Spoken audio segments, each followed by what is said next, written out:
Welcome to the Newsfeed. In today's episode, it's been 2 years since the U.S. Supreme Court overturned Roe v. Wade. We'll look at a new report that outlines the tremendous impact of the Dobbs decision on healthcare across Washington state. We'll also look at a new deal to manage the mighty Columbia River, an economic and environmental powerhouse. Plus, a new series from Cascade PBS highlights regional artists, providing an intimate portrait of their creative process. I'm Jay Martin Jr. Today's top story, new data reveals the strain on Washington's healthcare providers in the wake of abortion bans in neighboring states. The surge of out-of-state patients has caused delays for providers and patients living in the Pacific Northwest and Inland Northwest. A new report shows the grim impact of the Dobbs decision on Northwest healthcare access. 2 years after the U.S. Supreme Court overturned Roe v. Wade in 2022, the influx of out-of-state patients at West Coast clinics is putting a strain on the system and hindering care for in-state patients. While Washington has kept abortion safe and legal, bans in other states are taking a toll here and deepening existing health inequities. The new data released in July by Democratic U.S. senators, led by Senator Maria Cantwell of Washington, shows the ramifications in the Northwest not just for abortion, but for all kinds of health care. According to the report, Washingtonians are traveling to Oregon for abortion care they can't get locally due to mounting out-of-state demand, and delayed abortions in California have caused delays all the way up the West Coast, pushing providers to a breaking point.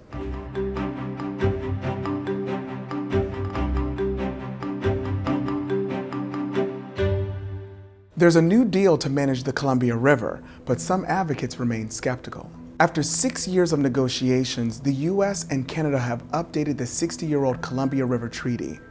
The new agreement will reduce the amount of power the U.S. sends to Canada and will afford the U.S. less storage capacity in the Canadian reservoirs, which protect downstream communities in Washington and Oregon from floods.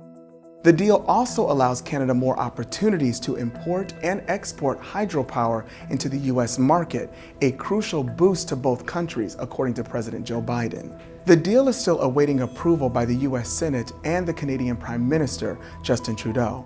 Biden and Trudeau announced the agreement on July 11th and said it would last for 20 years.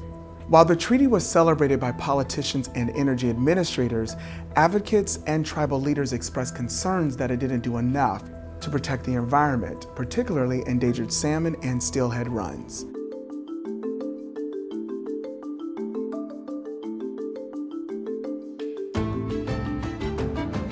This August, there's a new art series coming to Cascade PBS. Art by Northwest delves into the connections between artists and their local environment, exploring the ways diverse Northwest landscapes shape their artistic expressions. Hosted by longtime Seattle arts journalist Brandon Davis, each episode illuminates the vibrant culture of the region. The premiered episode digs into the creative universe of Taninia Silva, a sculptural artist born in Brazil and based in Port Townsend. Formerly a swimwear designer, Silva crafts wall hangings and sculptures using natural materials, as well as objects from beach walks, including seaweed, rocks, and shells. The whole process really started, I feel like when I go for a beach walk, I see things and then sometimes it's just like a color that sparks my interest. And then I decided I want to recreate this in a big scale. I'm Jay Martin Jr. Thank you for watching the Newsfeed, your destination for nonprofit Northwest news. Visit CascadePBS.org for more.